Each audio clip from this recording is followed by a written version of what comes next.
प्यारे विद्यार्थियों नमस्कार। स्वागत है आप सभी का आपके अपने YouTube channel MP classes Jhunjhunu के अंदर। जो भी विद्यार्थी चतुर्थ श्रेणी एग्जाम भर्ती परीक्षा 2025 है, जी हाँ लाडलो, फोर्थ ग्रेड एग्जाम भर्ती परीक्षा 2025 की यदि आप तैयारी कर रहे हो तो आप सभी के लिए बहुत ही महत्वपूर्ण क्लास होने वाली है। जी हाँ, आपकी एग्जाम यदि कल है मतलब कि 20 तारीख को और 21 तारीख को है तो आपके लिए दोस्तों बहुत ही लाभदायक क्लास होने वाली है, क्योंकि आज की इस बहुत ही बेहतरीन क्लास के अंदर सामान्य विज्ञान जनरल साइंस के लाडलो 50 टॉप महत्वपूर्ण क्वेश्चन मात्र लाडलो 19 से 20 मिनट के अंदर हम हल करने वाले हैं, क्योंकि ज्यादा हमारे समय अब के हमारे पास शेष नहीं है। इस कारण फटाफट क्वेश्चनों को हल करने वाले हैं। जी हाँ, गुड इवनिंग सभी को। राधे राधे, जय श्री कृष्णा, जय श्री श्याम, जय श्री राम। जी हाँ लाडलो, क्लास को हम स्टार्ट करते हैं। मलेरिया किस परजीवी के कारण होता है? Bacillus, plasmodium, virus, fungus. जी हाँ लाडलो, आपका मलेरिया जो होता है ना वह प्लाज्मोडियम परजीवी के कारण होता है। ऑप्शन नंबर बी आपका सही रहेगा। जी हाँ लाडलो, मैं आपको एक हिंट दे सकता हूं, जो आपकी आज शिफ्ट हुई है पहली और दूसरी, उन शिफ्टों में लाडलो यहां से 2 से 3 क्वेश्चन पूछे गए हैं इसी क्लास से। मैं आपको यह नहीं बताऊंगा कि कौन से क्वेश्चन आए हैं, यह मैंने बता दिया है कि इस क्लास से आए हैं। और लाडलो आगे आने वाली जो आपकी एग्जाम है ना, आपकी 4 शिफ्टों में यहाँ इसी क्लास से क्वेश्चन आएंगे। इसी कारण लाडलो इस क्लास को मैं लेने का मकसद रहा है, तो क्लास को कंप्लीट आपको पूरा जरूर देख लेना है लाडलो। जी हाँ बिल्कुल, मैं ऐसे नहीं बताऊंगा कि कौन से क्वेश्चन आए हैं, परंतु आए जरूर हैं बिल्कुल लाडलो। मधुमेह रोग किस अंग की खराबी के कारण होता है? यकृत, अग्नाशय, फेफड़ा, वक्र। बिल्कुल लाडलो, अग्नाशय की कमी के कारण होता है। ऑप्शन नंबर 2 आपका सही रहेगा। बिल्कुल साथियों, अस्थमा रोग मुख्यतः किस अंग को प्रभावित करता है? अस्थमा, फेफड़ा, दिल, किडनी, यकृत। अस्थमा रोग है ना, वह तो मुख्यतः फेफड़े को लाडलो क्या करता है? प्रभावित करता है। ऑप्शन नंबर ए आपका सही रहेगा। एड्स रोग किस वायरस से होता है? एड्स, बिल्कुल लाडलो, H1N1, HIV, HBV, EBV। Ads रोग जो है ना वह लाडलो HIV वायरस के आपका वायरस से होता है। बिल्कुल ऑप्शन नंबर बी आपका सही रहेगा लाडलो। अगला क्वेश्चन है, रतौंधी रोग किस विटामिन की कमी से होता है? बिल्कुल लाडलो, यहां से क्वेश्चन आएगा, बिल्कुल आएगा। जी हाँ, मैंने आपको कई बार बताया है, वापिस बता रहा हूं। ए से रतौंधी, बी से बेरीबेरी, सी से शक्करवी और डी से रिकेट्स नाम के रोग आपके होते हैं। ये चारों के चारों रोग इंपॉर्टेंट है लाडलो, विटामिनों के ध्यान में आपको जरूर रख लेना है। बिल्कुल रतौंधी रोग अभी तो मैंने बताया है, बिल्कुल अपने विटामिन ए की कमी से होता है, तो ऑप्शन नंबर बी आपका सही रहेगा। बिल्कुल साथियों, इसी क्लास से क्वेश्चन पूछे गए हैं। मानव शरीर की सबसे बड़ी हड्डी कौन सी है? जी हाँ, ह्यूमरस, फीमर, टीबिया, अल्ना। मानव शरीर की सबसे बड़ी जो हड्डी है ना, बिल्कुल लाडलो कौन सी है? फीमर हड्डी है। ऑप्शन नंबर बी आपका सही रहेगा यहां पर। अगला क्वेश्चन है, रक्त में लाल रंग किसके कारण होता है? Plasma, haemoglobin, platelets, WBC। बिल्कुल साथियों, हीमोग्लोबिन के कारण होता है। ऑप्शन नंबर बी आपका सही रहेगा। अगला क्वेश्चन है, मनुष्य के शरीर में कितनी हड्डियां होती है? 200 हड्डियां, 206, 208, 212।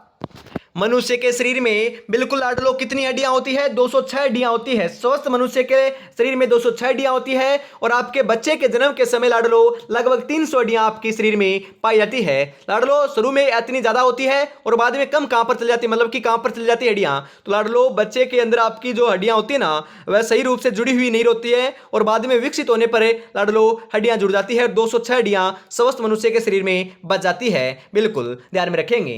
अगला क्वेश्चन है, मूत्र का निर्माण शरीर में कहां पर होता है? मूत्र का निर्माण कहां पर होता है लाडलो, फटाफट बताओ। जी हां, सही आंसर क्या हो जाएगा यहां पर? यकृत में, वक्र में, फेफड़ों में, हृदय में। मूत्र का जो निर्माण है ना, बिल्कुल साथियों अपने कहां पर होता है? वक्र में होता है। ऑप्शन नंबर बी आपका यहां पर सही हो जाएगा। किडनी में होता है लाडलो, बिल्कुल। रक्तचाप मापने का यंत्र कौन सा है? रक्तचाप मापने का यंत्र, थर्मामीटर, स्पेग्नोगेनोमीटर, स्टेथोस्कोप, बेरोमीटर। बिल्कुल कौन सा है? स्पेग्नोमेनोमीटर होता है रक्तचाप मापने का यंत्र। तो ऑप्शन नंबर बी आपका यहां पर सही हो जाएगा। अगला क्वेश्चन है यहां पर, लोहा किस प्रकार का पदार्थ है? अधातु, धातु, मिश्र धातु, यौगिक। बिल्कुल लोहा है ना, लोहा बिल्कुल अपना धातु है। क्या है लाडलो? धातु है। ऑप्शन नंबर बी आपका सही रहेगा। लाडलो ऐसा कौन सा आपकी धातु है जो द्रव अवस्था में हम बात करें पाई जाती है? बिल्कुल कमरे के तापमान पर द्रव अवस्था में पाई जाती है। धातु का नाम आए तो आपको करना है लाडलो मरकरी या पारा। बिल्कुल मरकरी या पारा करना है। और अ धातु का नाम आए तो आपको ब्रोमीन कर कराना है। कौन सा? ब्रोमीन। बिल्कुल लाडलो। सबसे तन्य धातु आपकी सोना होती है। कौन सी होती है लाडलो? सोना होती है, ध्यान में जरूर रखिएगा। आगे बढ़ते हैं। सर्वाधिक आपकी चालक धातु चांदी होती है। बिल्कुल। कार्बन किस श्रेणी में आता है? धातु में, अधातु में, उपधातु में, मिश्र धातु में? अरे कार्बन धातु में नहीं आता, अधातु में आता है। ऑप्शन नंबर बी आपका यहां पर सही हो जाएगा लाडलो। तांबा किस प्रकार का चालक है? कुचालक, अर्धचालक, सुचालक, अधातु? अरे तांबा है ना, तांबा वह अपना सुचालक है। क्या है? सुचालक है लाडलो। ऑप्शन नंबर सी आपका सही रहेगा। जी हाँ, इसी के साथ हम आगे बढ़ते हैं लाडलो। सिलिकॉन और जर्मेनियम है ना, वह अर्धचालक है। क्या है लाडलो? अर्धचालक है। यह भी ध्यान में रखिएगा, कई बार क्वेश्चन पूछ लिया जा सकता है। बिल्कुल। द्रव स्थिति में पाई जाने वाली एकमात्र धातु, अभी अभी तो बताया है। धातु की बात करें तो आपको लगा कर आना है लाडलो पारा या मरकरी। बिल्कुल ऑप्शन नंबर सी आपका सही रहेगा। अगला क्वेश्चन है, जो पदार्थ विद्युत धारा नहीं प्रवाहित करते हैं वे कहलाते हैं सुचालक, कुचालक, धातु, मिश्र धातु? अरे कुचालक होते हैं ना, कुचालक मतलब कि चाल आपका धातु का चालन नहीं करते हैं तो वह कुचालक हो गए, अधातु हो गए। बिल्कुल ऑप्शन नंबर बी आपका यहां पर है सही हो जाएगा।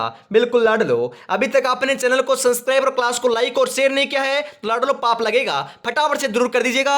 और अंतिम में यह भी मैं बताने वाला हूं लाडलो कौन कौन से सब्जेक्टों से कौन कितने कितने क्वेश्चन आपके पूछे जा रहे हैं, कौन से सब्जेक्ट के ऊपर आपको ज्यादा पकड़ करनी है, यह अंतिम में बताऊंगा। तो अंतिम तक आपको क्लास को जरूर देखना है। बिल्कुल साथियों। अगला क्वेश्चन है, पानी का जमना किस प्रकार का परिवर्तन है? पानी का जमना रासायनिक, भौतिक, जैविक, अपरिवर्तनशील? पानी का जमना है ना, बिल्कुल साथियों अपना भौतिक परिवर्तन है। कौन सा? भौतिक। ऑप्शन नंबर बी आपका सही रहेगा। दूध का दही में बदलना किस प्रकार का परिवर्तन है? भौतिक, रासायनिक, वाष्पन, संघनन? बिल्कुल लाडलो रासायनिक परिवर्तन है। दूध का दही में बदलना रासायनिक परिवर्तन है। ऑप्शन नंबर बी आपका सही रहेगा।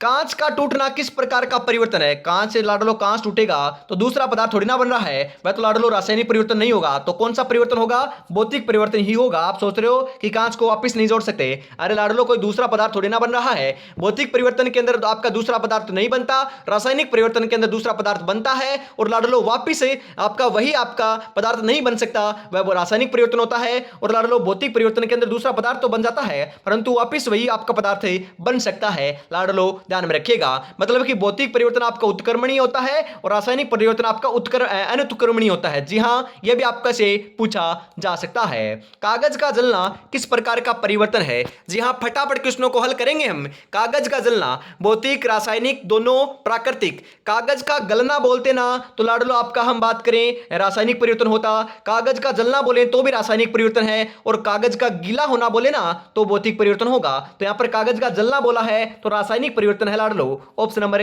बी आपका सही रहेगा। बर्फ का पानी बनना किस परिवर्तन का उदाहरण है? लाडलो बर्फ है ना, बर्फ है, आपको पता है, देखिए आपने खाई भी बहुत है। बिल्कुल लाडलो। अरे कुल्फी नहीं, आपके जो कुल्फी होते हैं ना, कुल्फी, उनको आपको खाते हो तो वह बर्फ ही तो होती है। जी हाँ लाडलो, जमी हुई होती है, उसी को बर्फ ही तो बोलते हैं। बिल्कुल लाडलो। बर्फ से पानी बन जाएगा तो पानी को वापिस फ्रीज में रखेंगे तो लाडलो वापिस आपका बर्फ बन सकती है ना, बन सकती है। तो यह आपका रासायनिक परिवर्तन नहीं है। बिल्कुल लाडलो नहीं है, तो यह भौतिक परिवर्तन होगा। ऑप्शन नंबर बी आपका सही रहेगा।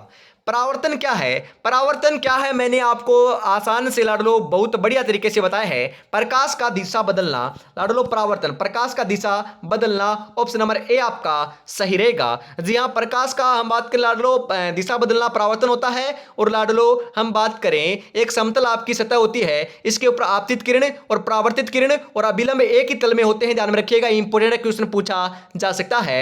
लाडलो आपतन कोण और आपका परावर्तन कोण दोनों बराबर होते हैं। आई और आर क्या होते हैं? आपस में लाडलो बराबर होते हैं। यह भी आपको ध्यान में जरूर रखना है। यह भी क्वेश्चन आपसे पूछा जा सकता है कि परावर्तन के नियम कितने होते हैं? दो होते हैं, अभी अभी तो बताया है। जो आपके अभिलंब, परावर्तित, आपतित दोनों किरण आपके कहां पर होती है? अभिलंब लाडलो आपके समतल एक ही तल में होती है। यह आपका एक नियम है। दूसरा नियम है कि आई और आपके आर जो कोण है वह बराबर होते हैं। तो ये दोनों नियम आपके होते हैं परावर्तन के अंदर। तो ऑप्शन नंबर बी आपका सही हो जाएगा लाडलो। ध्यान में रखेंगे, बिल्कुल रखेंगे, क्योंकि इंपॉर्टेंट है भविष्य का सवाल है तो जरूर रखेंगे ध्यान में। परावर्तन का पहला नियम है क्या है? जी हाँ, अभी अभी मैंने समझाया है। परावर्तित किरणें आपकी क्या होती है यहाँ पर? बिल्कुल लाडलो, हम बात करें आपतन किरण, परावर्तन किरण और अभिलंब एक ही तल में होते हैं। ऑप्शन नंबर बी आपका सही रहेगा लाडलो। परावर्तन का दूसरा नियम क्या है? परावर्तन का दूसरा नियम कहता है कि आपतन कोण और परावर्तन कोण दोनों बराबर होते हैं। बिल्कुल बराबर होते हैं, आई और आर बराबर होते हैं। कई बार क्वेश्चन आता है कि आपका, हम बात करें लड़ लो कि आपका आपतन कोण तो 45 डिग्री है। कितना डिग्री है? 45 डिग्री है। तो बताओ आपका परावर्तन कोण कितना है? मतलब कि आई 45 है तो आर कितना है? तो अभी अभी तो बताया आई बराबर आर होता है, मतलब कि आई आपका 45 है तो लड़ लो आर भी कितना होगा? 45 ही होगा। कई बार लड़ लो थोड़ा सा घुमा दिया जाता है, थोड़ा सा अपग्रेड कर दिया जाता है। उसके अंदर आता है कि आपका, हम बात करें दोस्तों, ये कोण है ना, ये अपना 35 डिग्री है। तो आप बताइए कि ये कोण कितना होगा? तो लाडलो आपको पता है ये अभिलंब है, ये 90 डिग्री का कोण है यहाँ पर, और यहाँ पर दोस्तों ये कितना है? 90 डिग्री है। तो लाडलो 90 में से हम 35 को निकालेंगे तो कितना बचेगा? ये तो आप ही बता दोगे। बिल्कुल लाडलो 55 बचेगा, तो 55 डिग्री का ये कोण ये बन जाएगा। ऐसे भी आपका क्वेश्चन पूछ सकता है, तो घबराना आपको नहीं है। समतल दर्पण में बना प्रतिबिंब कैसा होता है? समतल दर्पण में बना प्रतिबिंब वास्तविक, आभासी, उल्टा या बड़ा? समतल दर्पण में बना जो प्रतिबिंब होता है ना लाडलो, वह अपना आभासी होता है। कैसा होता है? आभासी। ऑप्शन नंबर बी आपका सही रहेगा। परावर्तन किस सतह पर स्पष्ट होता है? खुरदरी, धातु, चिकनी या कागज? जी हां, चिकनी सतह पर क्या होता है लाडलो? आपका स्पष्ट होता है। ऑप्शन नंबर से आपका बिल्कुल सही आंसर हो जाएगा। परावर्तन में प्रकाश किसके कारण मुड़ता है? माध्यम परिवर्तन, सतह का टकराव, तापमान या रंग के कारण? जी हां साथियों, सही आंसर हो जाएगा सतह की टकराव के कारण परिवर्तित होता है। ऑप्शन नंबर आपका बी आपका सही रहेगा लाडलो। परावर्तन का प्रयोग किस उपकरण में होता है? परावर्तन का उपयोग बैरोमीटर, दूरबीन, थर्मामीटर, रेडियो? जी हां, दूरबीन में होता है लाडलो। ऑप्शन नंबर बी आपका यहां पर सही हो जाएगा। परावर्तन किरणें का कोण किसके बराबर होता है? परावर्तन आपके जो परावर्तित किरण होती है ना, उसका कोण आपका किसके बराबर होता है? अभी अभी तो पता है, परावर्तित किरण का कोण आपका आपतन कोण के बराबर होता है। बिल्कुल ऑप्शन नंबर बी आपका सही रहेगा लाडलो। शिशु में हड्डियां ज्यादा क्यों होती है? शिशु में हड्डियां लगभग 300 होती है और स्वस्थ मनुष्य में 206 होती है। क्यों होती है? तो लाडलो क्या कारण है? जुड़ी नहीं होती है, इस कारण शिशु में हड्डियां ज्यादा दिखाई पड़ती है। बिल्कुल लाडलो, सबसे मजबूत हड्डी अपनी जांघ की हड्डी होती है, सबसे कमजोर हड्डी अपनी रीढ़ की हड्डी होती है, सबसे छोटी हड्डी अपनी, हम बात करें लाडलो, कौन सी होती है? आपने लाडलो कान मध्य कर्ण की हड्डी होती है। और लाडलो मैंने आपको बताया है कि सबसे मजबूत हड्डी जबड़े की हड्डी होती है, ना कि जांघ की। जांघ की तो सबसे लंबी हड्डी होती है, ध्यान में रखिएगा। सबसे लंबी हड्डी जांघ की हड्डी, सबसे छोटी हड्डी आपके मध्य कर्ण की हड्डी, सबसे मजबूत हड्डी अपने लो जबाड़ी की हड्डी, मतलब कि अपने जो अपना होता है आपका जबाड़ा, वह उसकी आपकी सबसे मजबूत हड्डी होती है। और सबसे कमजोर हड्डी अपनी बात करें रीढ़ की हड्डी होती है। चारों के चारों ध्यान में जरूर रखिएगा, बिल्कुल आपको ध्यान में रखना है। आंखों में नींद बहुत है पर सोना नहीं है, यही वक्त है कुछ करने का मेरे दोस्त, इसे खोना नहीं है। बस बढ़िया तरीके से आपको तैयारी में जुटे रहना है लाडलो। कल आपकी सुबह एग्जाम है, शाम को एग्जाम है, या फिर परसों या शाम को या सुबह एग्जाम है। बस आपको धैर्य के साथ एग्जाम को अटेम्प्ट करना है और सिलेक्शन आपका ही होगा और किसी का नहीं होगा लाडलो। इसी मनसब के साथ लाडलो आपको एग्जाम में बैठना है। लाडलो पेपर का जो लेवल है ना, आपका ज्यादा ना तो हार्ड आ रहा है ना आपका ज्यादा सरल आ रहा है, मॉडरेट आ रहा है। तो लाडलो आपको लगेगा कि ये क्वेश्चन भी आ रहा है, ये क्वेश्चन भी आ रहा है, नेगेटिव आपको नहीं करना ज्यादा। बस आप 80 प्लस आप टारगेट लेकर चलना।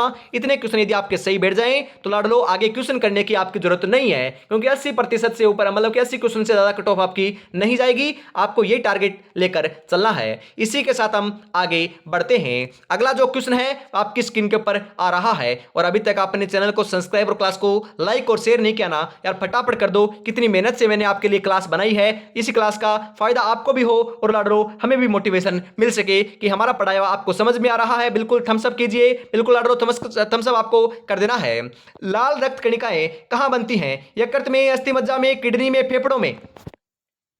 जी हाँ, लाल रक्त कणिकाएं बिल्कुल लाडलो कहां पर हम बात करें दोस्तों बनती है, तो सही आंसर हो जाएगा अस्थि मज्जा में बनती है। ऑप्शन नंबर बी आपका सही रहेगा।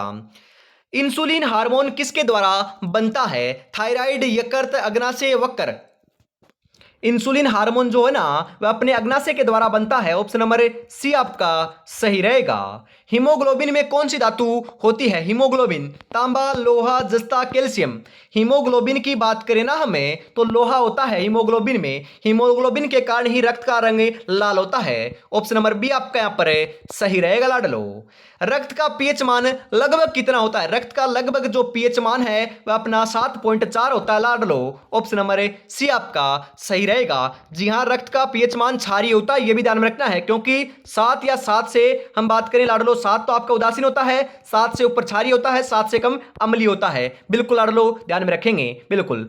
रक्त में प्लेटलेट्स की भूमिका क्या होती है? रंग प्रदान करना, रोग प्रतिरोध, थक्का बनाना, ऑक्सीजन देना। अरे रक्त में प्लेटलेट्स की जो भूमिका है वह तो थक्का जमाना होती है, थक्का बनाना होती है। ऑप्शन नंबर सी आपका सही रहेगा। कौन सी धातु विद्युत की सबसे अच्छी चालक है? जी हां, लोहा, तांबा, चांदी, सोना।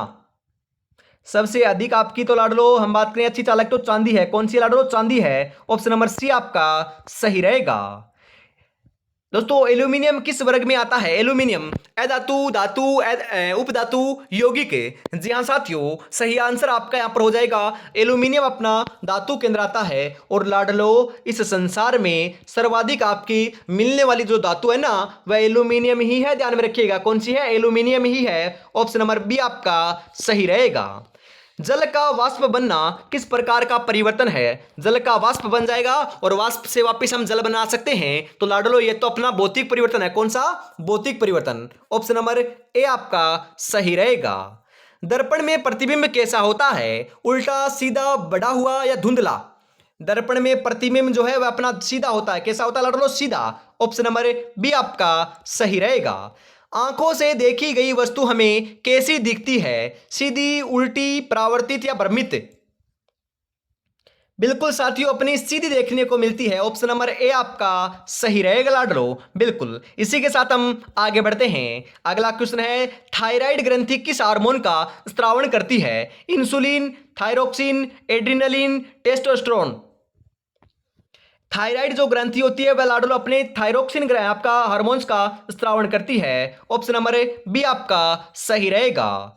अधिक क्रियाशील धातु कौन सी होती है? अधिक क्रियाशील धातु की बात करें तो सोडियम होती है। जहां सोडियम को मिट्टी के तेल में डुबो कर रखते हैं, क्योंकि ये नमी या लाडलो हम बात करें वायु के संपर्क में आने पर आपका लाडलो आग पकड़ लेता है। ध्यान में रखिएगा, मिट्टी के तेल में डुबो कर रखते हैं। ऑप्शन नंबर बी आपका सही रहेगा। बिल्कुल लाडलो। निम्नलिखित में से कौन सा अधातु है? अधातु कौन सा है? लोहा है, पारा है, सल्फर है, जस्ता है?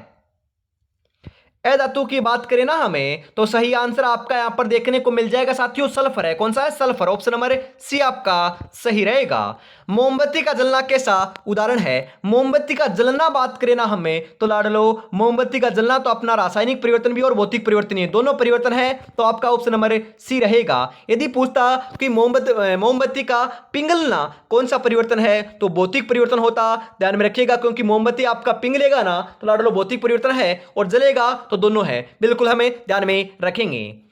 परावर्तन में परावर्तित किरण किसके बराबर होती है? अरे अभी अभी तो बताया था यार, भूल गए क्या? नहीं भूले। आपतन कोण के बराबर होती है। ऑप्शन नंबर बी आपका सही रहेगा।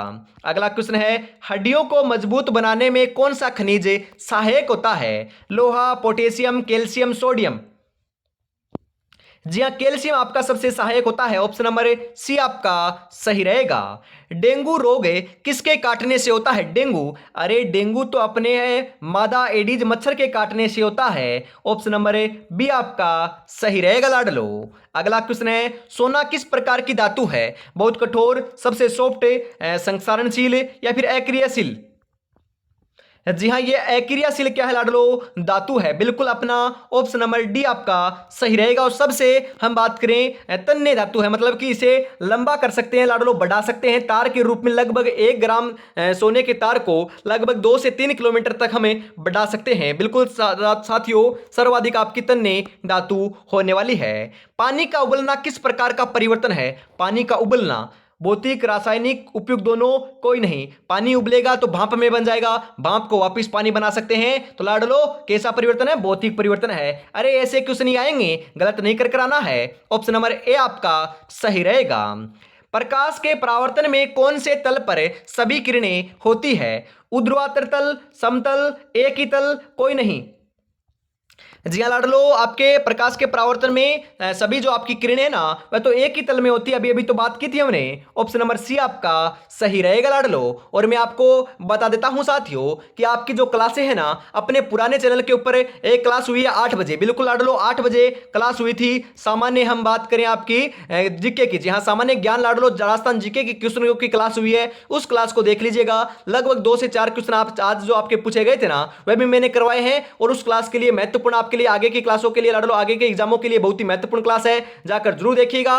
और हिंदी की क्लास अपने इसी चैनल के माध्यम से 7:30 बजे हुई थी, उस क्लास को भी आपको जरूर देख लेना है। बिल्कुल लाडलो फटाफट जाकर जरूर आप देख लीजिएगा। और मेरे साथियों एक आपको बात बताऊं क्या, जी हां लाडलो क्वेश्चनों का पेपर का लेवल आसान आ रहा है। जो आपकी हम बात करें भारतीय संविधान है, प्रशासनिक व्यवस्था है, वहां से क्वेश्चन लाडलो 4 से 5 ज्यादा पूछे जा रहे हैं, तो उसके ऊपर आपको पकड़ ज्यादा बना लेनी है। और अगली जो क्लास है ना वह सुबह ही आपको जल्द देखने को मिल जाएगी। आपके एग्जाम की दृष्टि से बहुत ही बेहतरीन क्लास होगी, उसको जरूर देखिएगा। तो आज की क्लास में इतना ही रखते हैं। क्लास को लाइक और शेयर कीजिएगा और अपने दोस्तों तक शेयर करना ना भूलिएगा और प्यारा सा कमेंट जरूर से कर दीजिएगा। जय हिंद, जय भारत, राधे राधे, जय श्री कृष्णा, जय श्री श्याम, जय श्री राम दोस्तों।